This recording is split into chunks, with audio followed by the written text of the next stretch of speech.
May hawak umanong ebidensya si Senator Ping Lacson na kontrolado ni Senador Alan Peter Cayetano ang mga operasyon ng DPWH sa Taguig. Kabilang sa mga nadiskubre rin umano ni Lacson ang umano'y kickback scheme sa lungsod na umaabot ng mahigit 30%. May report si Ian Cruz. Sa bangayan ni Senate Minority Leader Alan Peter Cayetano versus Senate President Pro Tempore Ping Lacson. Huling aligasyon ni Lacson, may mga anomalya umano sa flood control at iba pang infrastructure projects sa baluarte ni Cayetano sa Taguig. Kalaunan, nakarating kay Lacson na humihingi ng ceasefire si Cayetano na sinagot niya ng ceasefire my foot. Kaya tuloy daw ang paglalantad niya ng mga anomalya sa Taguig. Pero at least 5 of my colleagues in the majority, inikutan niyang isa-isa at nakikiusap siya. Kung pwedeng tigil na muna, parang ganon. Walang, in so many words, ceasefire. Pero sabi ni Cayetano, hindi naman daw siya humingi ng ceasefire.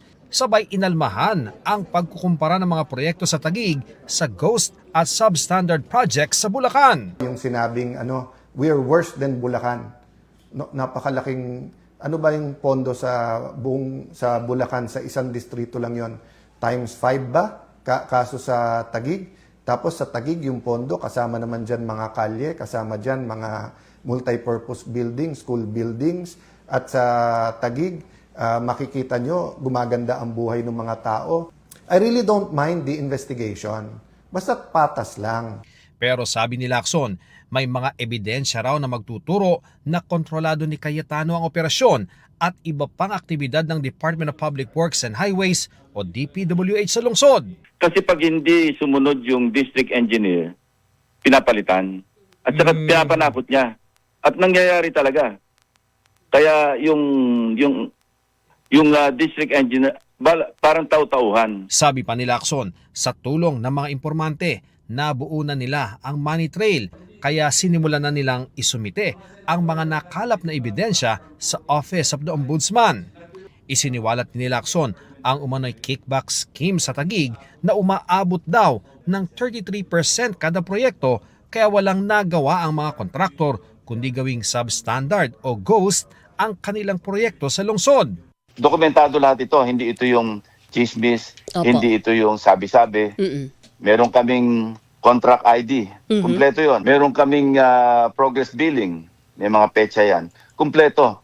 Ilang larawan ng mga proyekto sa Taguig ang inilabas ng tanggapan ni Lacson para suportahan ang alegasyong may ghost projects din sa syudad ni Cayetano. Lahat daw ito pinalabas na nakumpleto, nasingil at nabayaran gamit ang parehong geotag photos bilang patunay na natapos ang infrastructure project. May inilabas din ang tanggapan ni Lacson na sample ng progress billing report ng dalawang kontraktor na magkapareho ang litrato.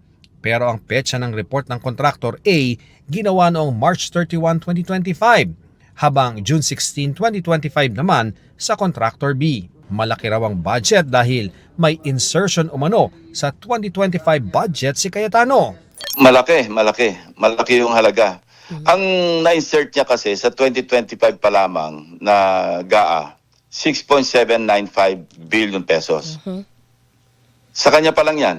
Sinisikapan ng GMA News na makuha ang panig ni Cayetano pero dati na nitong sinabing walang ghost project sa Taguig. Ian Cruz, GMA News!